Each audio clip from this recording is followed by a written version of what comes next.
به نام خداوند بخشاینده و مهربان. با سلام به همه حاضرینی که از نقاط مختلف افغانستان و جهان روی خطوط زوم و فیسبوک امروز با ما هستند. امیدوارم که خوب و صحت و سلامت باشین. با وبینار امروز ما خوش آمدین. من زهره راسخ از مؤسسه گلوبال واچ گروپ از واشنگتن با شما هستم. مهمانان ما امروز جناب دکتر سید رقیب سنا، متخصص طب عاجل و عضو اکادمی دکتران فامیلی سازمان طبی امریکا از ایالت کالیفرنیا با ما هستند. همچنان محترمه دکتر گل منالی، متخصص طب اطفال در شفاخانه سنت جوزف مرکز طبی پانتون مریلند و عضو اکادمی طب اطفال امریکا از ایالت مریلند با ما هستند. با تشکر از مهمانان ما و از تمام شما که در این وبینار با ما اشتراک کردین. وبینار ما را برنامه خود شروع میکنیم و ما میکروفون با جناب دکتر سید سنا میتونم که با پریزنتیشنشان شروع کنم. بفرمایید دکتر سید. سلام علیکم. ما درباره emergency department یا emergency room approach to COVID-19 صحبت میکنم. درباره پاتولوژی و دیگر مسائل COVID-19 صحبت نمیکنم، برای اینکه دوستا قبلا در این باره صحبت کردن. به خاطر از اینکه COVID-19 یک مرض بسیار ساری یا فوق‌العاده ساری است، باید مریضا تا که ضرور نباشه اینا باید که به شفاخانه یا اتاق عاجل مراجعه نکنن، به خاطر از اینکه اگر پابلیک ترانسپورتیشن اینا استفاده میکنن یا کسی دیگه اینا را به شفاخانه میبره، امکان از این است که مرض به دیگه اشخاص اینا انتقال بدن. و رول میدیا بسیار مهم است در که برای مردم فهمانده شود که چی وقت اینا مراجعه کنن با امرجنسی روم یا شفاخانه یا چی وقت ضرور است که اینا بروند و اگر بروند با کجا بروند، آیا با کلینیک بروند یا با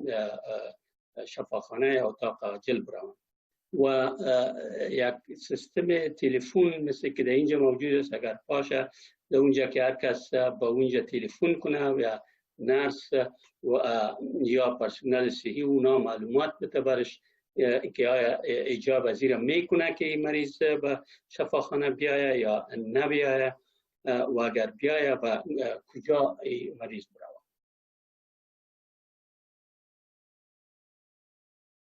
و در واقعات پاندمیک مثل که حال پاندمیک کووید-19 است، هر مریضی که به شفاخانه یا اتاق عاجل مراجعه میکنه باید فرض شود که این کووید-19 داره. اگر تست شده یا نشده، اگر تست شده مثبت است اونم مثبت است، اگر منفی است و یا تست نشده باید فرض شود که کووید-19 داره. و در امرجنسی روم یا پیشروی امرجنسی روم، البته در پارکینگ لات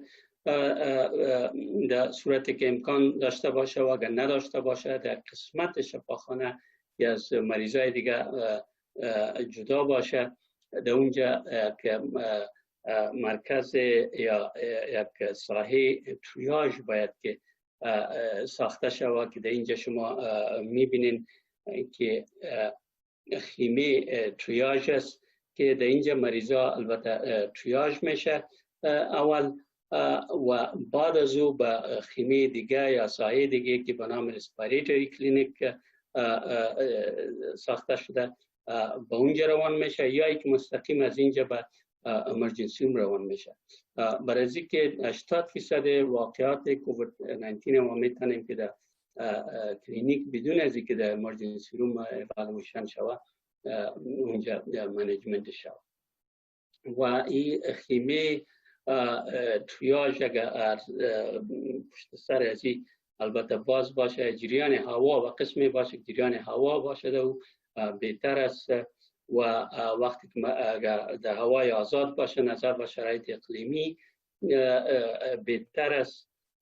و در اونجا سوشال دیستنسینگ فاصله را باید که مریضا مراعات کنن و هر کسی که میایه باید بر از اونا اگر ماسک ندارن ماسک بر از اونا داده شود، مگر متوجه باشن یک تعداد مریضا امکان داره که ماسک تحمل کردن نتونن، مثلا مریضایی که سیویر COPD دارن یا مریضایی که سرعت تنفسشان زیاد است. و در اثنای تریاژ البته تمام سوالایی که از مریض میشه مثل آیا مریض مایلد رسپیریتری تراکت انفکشن مثلا گلون دردی داره، ریزش خفیف داره، نداره، سرفه داره، تو داره، یا اعراض مثل انفلوئنزا مثل تب و لرزه و سردردی و جاندردی داره یا نداره، یا اسهال یا استفراغ یا دلبدی داره یا نداره، یا مختل شدن حس شامه یا حس ذائقه مریض داره یا نداره. بعضا مریض امکان داره که تنها یک سردردی خفیف داشته باشه، یک ریزش خفیف داشته باشه، دیگه هیچ اعراض داشته نباشه. و دیگه چیزی که مهم است صورت تنفس از باید پرسان شود که صورت تنفس داره یا نداره و متوجه باشین که سه چیز در کووید-19 خیلی مهم است. یکی تب است، یکی سرفه است یا اکثر سرفه خشک می باشه و صورت تنفس است که به نام تراید یا سپایی کووید-19 ما میتونیم که بگوییم. صورت تنفس اکثرا 4 تا 8 روز بعد از شروع اعراض کووید-19 شروع میشه. امکان داره که 10 روز بعد شروع شود و صورت تنفس در وقت استراحت، در حالت استراحت بسیار مهم است که مریضا اکثرا ایجاب زیر میکنه که مستقیما از تریاژ به امرجنسی روم روان شوند و اکثر از این مریضا ایجاب بستر میکنن. صورت تنفس در کایلا اکثرا در 43% واقعات دیده میشه و در اطفال در 13% واقعات دیده میشه. برای از اینکه ما بفهمیم که آیا مریض ایجاب زیر میکنه که در امرجنسی روم اِوالویشن شود یا در رسپیریتری کلینیک یا خیمی دیگه ساحه دیگه که اونجا اختصاص داده شده میتونه که اِوالویت شود، پرسونال این پرسون اِوالویشن شود، دکتر اونجا باید دیره ببینه. صورت تنفس مایلد یا خفیف است که مریض در اثنای فعالیت‌های فیزیکی روزمره مثلا گشتن و غذا خوردن و لباس پوشیدن و هیچ کدام صورت تنفس نداره یا یک پته یا دو پته زینه بالا شدن و صورت تنفس نداره. و صورت تنفس متوسط است که در فعالیت‌های فیزیکی روزمره مریض صورت تنفس داره مگر وقتی که استراحت میکنه صورت تنفس نداره. دیگه صورت تنفس شدیدی است، سیویر دیسپنی است که در اثنای استراحت مریض صورت تنفس داشته باشه. و در تریاژ البته وایتال ساین مریض دیده میشه و اکسیژن سچوریشنش رو دیده میشه که ساینوسیس داره یا نداره، اوتوستاسیس داره یا نداره، دیزینس یا سرگنسی یا سرگیچی داره یا نداره، دانس خود نگاه کرده میتونه یا نمیتونه، فشار خون از این پایین است یا نیست، یا منتال استاتس چینجز دیده میشه، مثلا مریض کانفیوز است یا خواب آلود است، بیدار ساخته نمیتونه، یا یورین اوتپوت مریض ما باید که پرسان کنیم.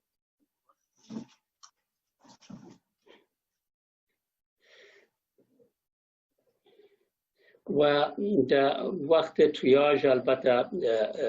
امکانات تست کووید-19 هم البته در اونجا موجود است که یا در وقت تست میشه نظر به فسیلیتی و نظر به ای که کپاسیتی تریاژ قسمت یا ای که در وقتی که در امرجنسی روم روان میشه یا در رسپیریتری کلینیک در اونجا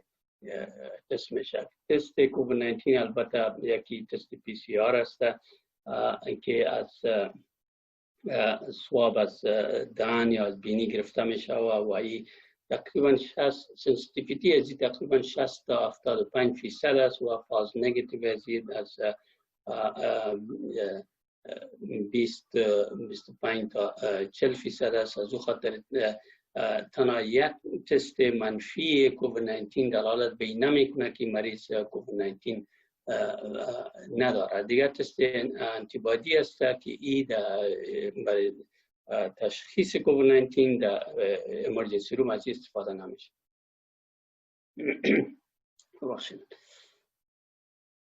و کدام مریضا باید که تست شود؟ تمام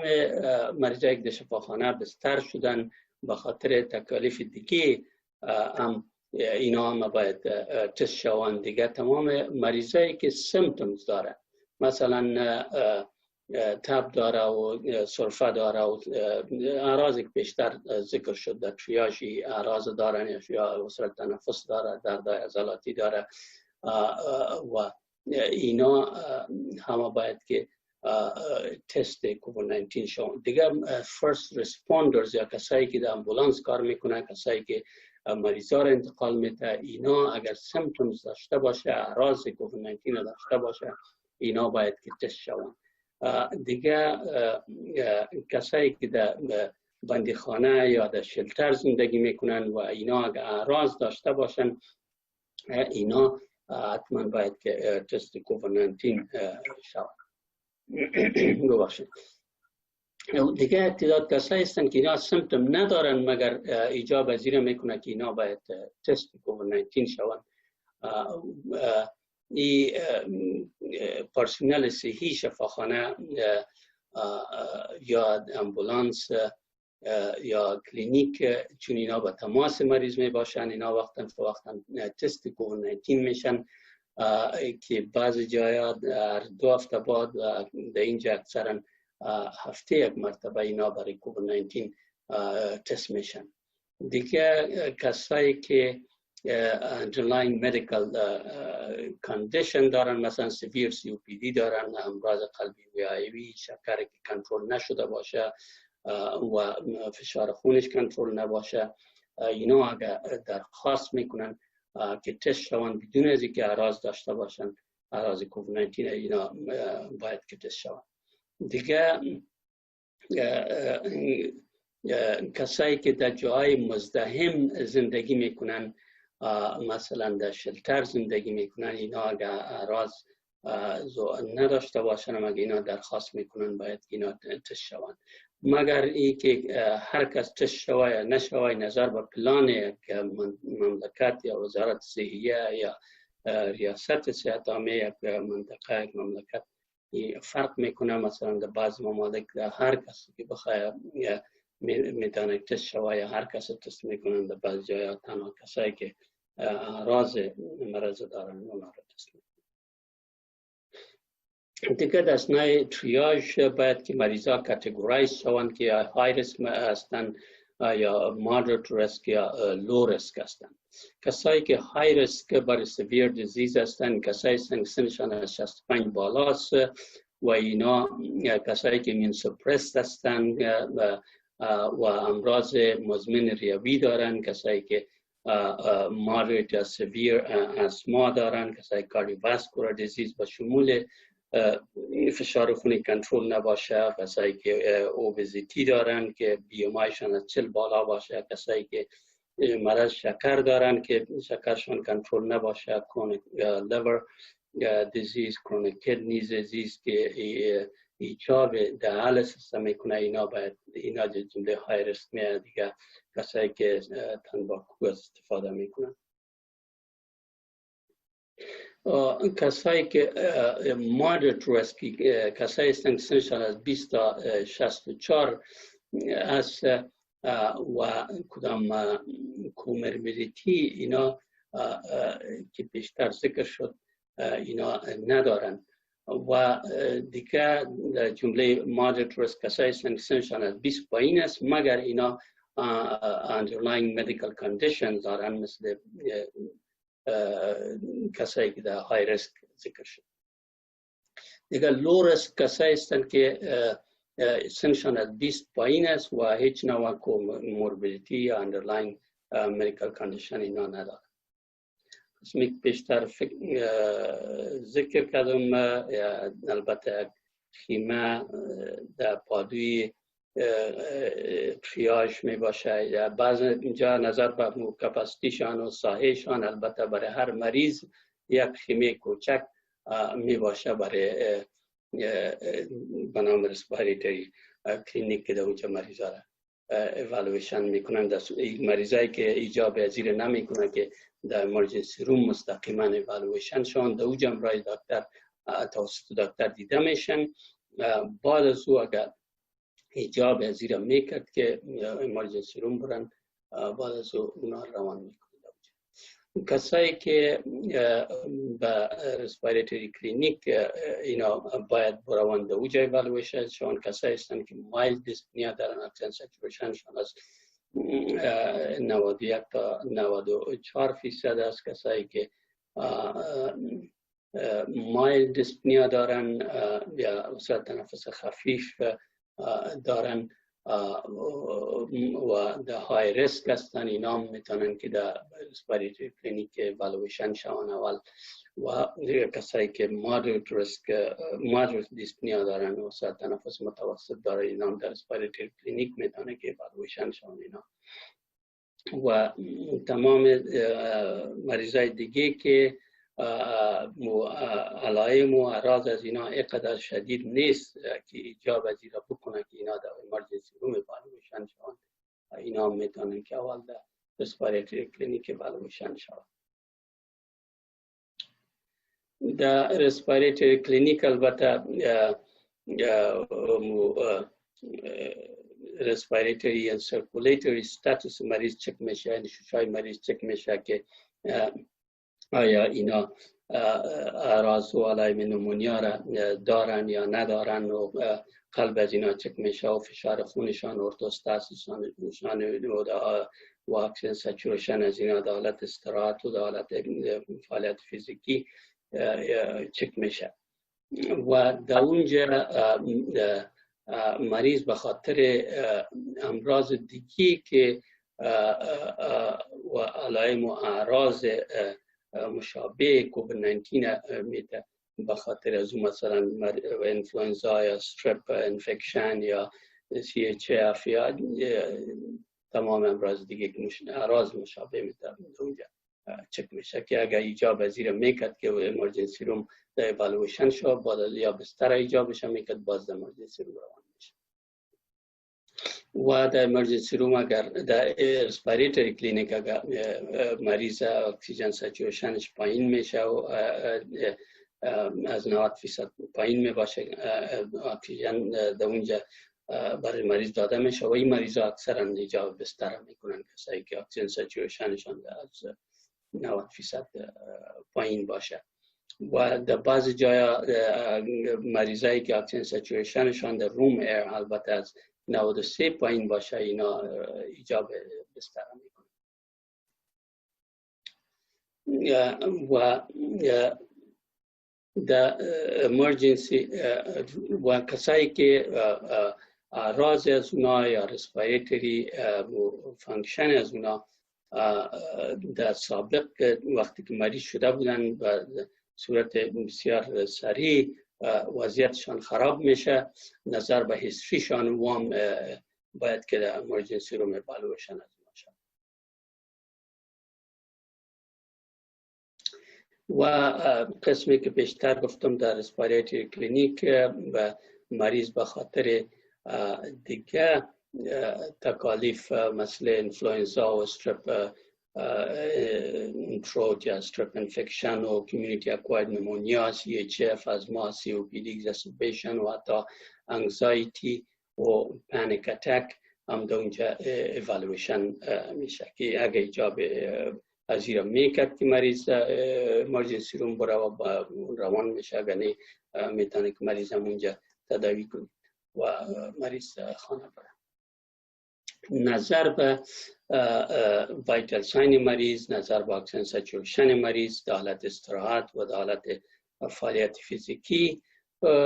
از رسپیراتوری کلینیک مریض میتونه که خانه خود بره و هیچ کدام تداوی به ضرورت نباشه و یا اگر ضرورت باشه شاید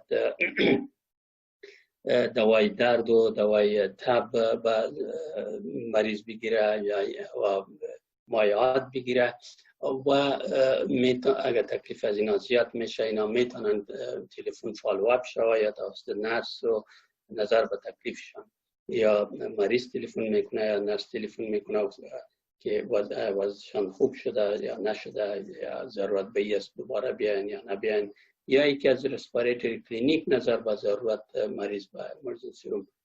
ترانسفر میشه. مگر یک تعداد مریضا نظر به تکلیفشان و رازشان از اون تریاژ مستقیما به امرجنسی روم برای ایوالویشن روان میشن. و کسایی که خانه میرن البته اکثرا کسایی هستند که تکلیف از اینا بسیار خفیف است، یا با اکسیژن ضرورت ندارن و نمونیای مریضا ندارن و اینا باید متوجه اکسیژنیشن خود باشه، یعنی اگر اعراض از آثار تنفس از اینا زیاد میشه یا اینا میتونن که دوباره مراجعه کنن. و اینایی که خانه میرن اکثرشان سپورتیف کیر با ضرورت دارن، مثلا مایعات میگیرن یا برای تب میتونن اسیتامینوفن استفاده کنن و دوز کم انسید آل میگن که میتونن که استفاده کنن، مگر کوشش شوه که از اکثرا میگن که از انسید استفاده نشوه، عوضش اسیتامینوفن از استفاده شوه. مگر کسایی که به صورت عادی از انسید استفاده میکنن برای تکالیف دیگه خود اونا میتونن که دوام بدن. و همین قسم کورتیکوستیرویدز برای مریض باید توصیه نشوه، مگر کسایی که در حالت عادی از کورتیکوستیرویدز استفاده میکنن برای تکالیف دیگه خود اونا میتونن که دوام بدن. و دیگه مسئله هایدروکسی کلوروکین است که آف لیبل در بعض جاها در بعض ممالک بعض شفاخانه البته داده میشه که تحقیقات جدید نشان داده که ریسک از این نسبت به مفاد از این اضافه تر است و حال فکر میکنم دیروز WHO تصمیم گرفت که ایره هایدروکلوروکین البته ریسرچ کنه مطالعه کنه و که آیا مفاد نسبت به ریسک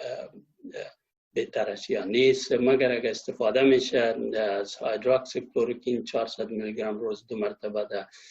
روز اول و 200 میلی گرم روز 2 مرتبه برای 5 روز داده میشه و کلوروکین زیاد تاکسیک است، بهتر است از هایدروکسی کلوروکین استفاده شود و بیسلاین EKG البته باید که گرفته شود تا که مریض QT پرولانگیشن نداشته باشه. کسایی که ایجاب از زیر میکنه که در امرجنسی روم اینا ایوالویشن شوند و اکثر از اینا ایجاب از زیر میکنن که بستر شوند و نظر بر شفاخانه و کپاسیتی و از اینا البته فرق میکنه. مگر اکثر از این مریضا که در امرجنسی روم دیده میشه به زور میکنه اینا باید ایجاب بستر هم میکنن. این کسایی هستن که moderate to severe dyspnea دارن یعنی دیسپنیا در حالت استراحت دارن و کسایی که اکسیژن سچوریشن از 90% پایین تر است، کسایی که altered mental status دارن، مثلا confusion دارن، خواب آلود هستن، از خواب بیدار کردن نمیتونه شدن، یا کسایی که فشار خونشان پایین است، هایپاکسیا دارن، بالانس خود نگاه کنه نمیتونن، فشار خونشان پایین است، ساینوسیس دارن، یا کسایی که severe chest discomfort یا tightness قفس سینه خود دارند که این دلالت به این میکنه که ششای از اینا مصاب شده و کسایی که چست پین دارند که امکان داره که اکوت کورونری سندروم داشته باشند اینا و یا ARDS دارن یا respiratory compromise دارن مثلا نفس امکان ازی است که نفسشان بند شد اینا باید که در emergency room evaluation شد و اکثر کسایی که respiratory rate از اونا از 30 بالا است یا اکسیژن سچوریشنشان از 93 پایین است این نظر بر از 90 پایین یا 93 پایین نظر بر چیز فرق میکنه یا کسایی که نمونیا دارن که اضافه از 50% مساحه 6 از اینا را در ظرف 24 یا 48 ساعت احتوا کرده اینا ایجاب پذیر میکنن که در emergency room evaluation شوند و کسایی که مرض شدید دارن که مثلا فریتین از اینا بالاست یا CRP یا LDH یا دی دایمر از اینا بالاست دلالت به شدت مرض میکنه و اینا در emergency room evaluation میشن. مناظر لابراتواری که در وقت در respiratory clinic و یک تعداد از این میتونه که شوا و همه قسم در emergency room میشه EO, CBC, MP, PD, PDT, cardiac enzyme, D-dimer, pro-BNP, LDH, chest X-ray, UA, coronavirus test, so procalcitonin, CRP, ferritin, strep test, strep screening, so test influenza, البته در سیزنش و در اطفال البته RSV است دیگه بیسلاین EKG در emergency room باید که صورت بگیرد. در قسمت معاینات لابراتواری در CBC WBC اکثرا میشه که نرمال باشه مگر در 80% واقعات یک لیمفوپینیا دیده میشه دیگه پروکالسیتونین البته از 0.5 بالا می باشه CRP بالا می باشه LDH و ST ALT فريتين و اینا بالا رفته می باشه تروپونین البته بالا می باشه بدون از اینکه مریض اکوت کورونری سندروم دارن یا PK البته بالا می باشه و تست اگر مریض امرجنسی روم انتوبیت میشه بهتر است که تراکیال اسپریت از اسپسیمن گرفته شود که تست PCR البته یعنی بهتر است از اون دیگر چست اکسری در ابتدای مرض میشه که نرمال باشه و یا تنها گراوند گلاس اپیرنس دیده شود و بعداً bilateral diffuse patchy infiltrate یا نیمونیا علای میشه دیده شده میتونه و CT سکین در صورت که منیجمنت مرض تغییر نمیده ضرورت نیست و اکثر جای توصیه نمیشه و بعضا اولتراساوند میکنن که اولتراساوند تنها سنسیتیویتیش در مریضایی که سب پلورال انفولمنت یا سب پلورال نمونیا دارند و اونا سنسیتیویتی زیادتر است وقتی که در قسمت وسط شش باشه سنسیتیویتی از او البته قدر زیاد نیست یا ضرورت نیست و کدام مریضا ایجاب بستر میکنن وقتی که در امرجنسی روم دیده میشه اکثریت مریضایی که در امرجنسی روم ایجاب پذیر میکنن که در امرجنسی روم اِوالویشن ازیا شود اونا ایجاب بستر میکنن که فیکس کرایتریا برای از اون نیست و کسایی که اکسیژن سچوریشن از 90% پایین باشه اونا اکثرشان ایجاب بستر میکنن و همین قسم کسایی که اکسیژن سچوریشن از اینا یعنی 90% 93% بالاتر بود، مگر در مسئله از اینکه اِوالویشن میشه و در امرجنسی روم یا رسپیراتوری کلینیک و اینا اکسیژن سچوریشن از وا پایین رفته میره، اونا یا اکسیژن دمند از وا زیاد میشه، اونا ایجاب بستر میکنن و اگر وسط تنفس مریض زیاد شده میره در این اثناء اِوالویشن در امرجنسی روم اونا ایجاب بستر میکنن. وقتی که مریض نال از رسپیراتوری کلینیک یا امرجنسی روم اگر رخصت میشن به خانه میرن، اینا جایی که تنها سلف ایزولیشن به ضرورت دارن، یعنی برای 14 روز قرنطین میشن و دیگه سیمپتوماتیک تریتمنتی که پیشتر ذکر شد باید که اونا او را مراعات بکنن. و اگر مریض نبولایزر از استفاده میکنه برای تکالیف دیگه خود در اتاق باید کسی دیگه نباشه، برای اینکه مرض ویروس با دیگه اشخاص انتشار میکنه. و اگر مریض از سی پاپ و بای پاپ استفاده میکنه برای تکالیف دیگه خود، مثلا obstructive sleep apnea داره، اینا میتونن که از استفاده کنن، مگر اگر نبولایزر استفاده میکنه باید که دیگه کسی نباشه در اتاق. و وقتی که مریض به خانه رخصت میشه، اگر برای اینا وارنینگ ساین باید گفته شود که چی چیز اگر واقع میشه، اینا دوباره باید که مراجعه کنه یا دلالت به این میکنه که تکلیف از اینا زیاد شده. مثلا اگر وسواس تنفس نداشتن و حال وسواس تنفس پیدا کردن یا وسواس تنفس داشتن مگر شدتش زیاد شد یا دیزینس پیدا میشه برشان یا کانفیوژن پیدا میشه، خواب آلود میشن، بیدار شدن نمیتونن یا COPD یا ازما دارن و تکلیف از اینا زیاد میشه. و این فکر نکنن کسایی که COPD و ازما دارن که اگر تکلیفشان زیاد میشه فکر نکنن که اینا به خاطر تکلیف COPD و ازما از اینا میشه که اینا COVID-19 داشته باشن. و در قسمت فالوآپ باید گفته شود که کسایی که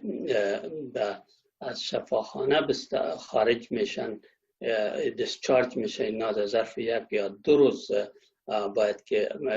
همراه دکتر خود فالوآپ کنن یا دیده شوند دکتر خود. و کسایی که از امرجنسی روم دیسچارج میشن خانه میرن، اینا به تلفن فالوآپ کافی است. برای اینا خود مریض تلفن میکنه یا